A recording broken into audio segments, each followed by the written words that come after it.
మన నల్లగొండ జిల్లా మాజీ పార్లమెంట్ సభ్యులు సిపిఐ జాతీయ ప్రధాన కార్యదర్శి మాజీ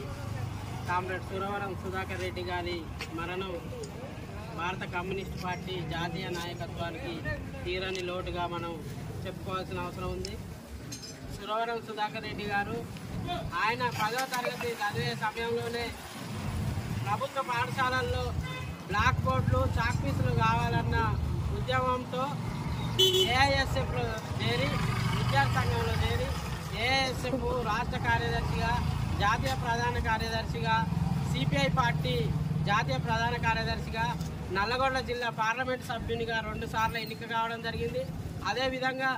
అప్పుడున్న ఉమ్మడి రాష్ట్ర ముఖ్యమంత్రి కోట్ల విజయ్ భాస్కర్ రెడ్డి పైన డోన్లో ఉప ఎన్నికల్లో సురవరం సుధాకర్ రెడ్డి గారు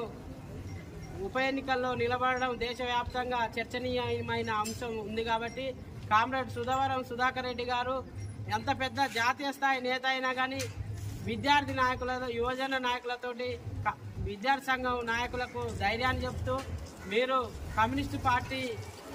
పార్టీలో పనిచేసి పేద ప్రజల కోసం కొట్లాడాలి అని మాకు దిశానిర్దేశం చేసే గొప్ప వ్యక్తి చనిపోవడం మన అడ్డగూడు మండల పార్టీ తరఫున కూడా మేము నివాళులర్పిస్తున్నాము. అదేవిధంగా వామపక్ష పార్టీలకు కూడా సురవరం సుధాకర్ రెడ్డి గారి మరణం లోటుగా చెప్పుకోవాల్సిన అవసరం ఉంది. ముందుగా మన నల్లగొండ జిల్లా మాజీ పార్లమెంట్ సభ్యులు సిపిఐ జాతీయ ప్రధాన కార్యదర్శి మాజీ కామ్రేడ్ సురవరం సుధాకర్ రెడ్డి గారి మరణం భారత కమ్యూనిస్ట్ పార్టీ జాతీయ నాయకత్వానికి తీరని లోటుగా మనం చెప్పుకోవాల్సిన అవసరం ఉంది.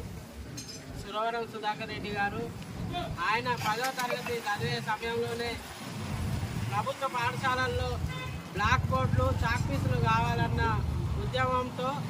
ఏఐఎస్ఎఫ్లో చేరి విద్యార్థి సంఘంలో చేరి ఏఐఎస్ఎఫ్ రాష్ట్ర కార్యదర్శిగా జాతీయ ప్రధాన కార్యదర్శిగా సిపిఐ పార్టీ జాతీయ ప్రధాన కార్యదర్శిగా నల్లగొండ జిల్లా పార్లమెంట్ సభ్యునిగా 2 సార్లు ఎన్నిక కావడం జరిగింది. అదేవిధంగా అప్పుడున్న ఉమ్మడి రాష్ట్ర ముఖ్యమంత్రి కోట్ల విజయ్ భాస్కర్ రెడ్డి పైన డోన్లో ఉప ఎన్నికల్లో సురవరం సుధాకర్ రెడ్డి గారు ఉప ఎన్నికల్లో నిలబడడం దేశవ్యాప్తంగా చర్చనీయమైన అంశం ఉంది. కాబట్టి కామ్రేడ్ సుధాకర్ రెడ్డి గారు ఎంత పెద్ద జాతీయ స్థాయి నేత అయినా కానీ విద్యార్థి నాయకులతో యువజన నాయకులతోటి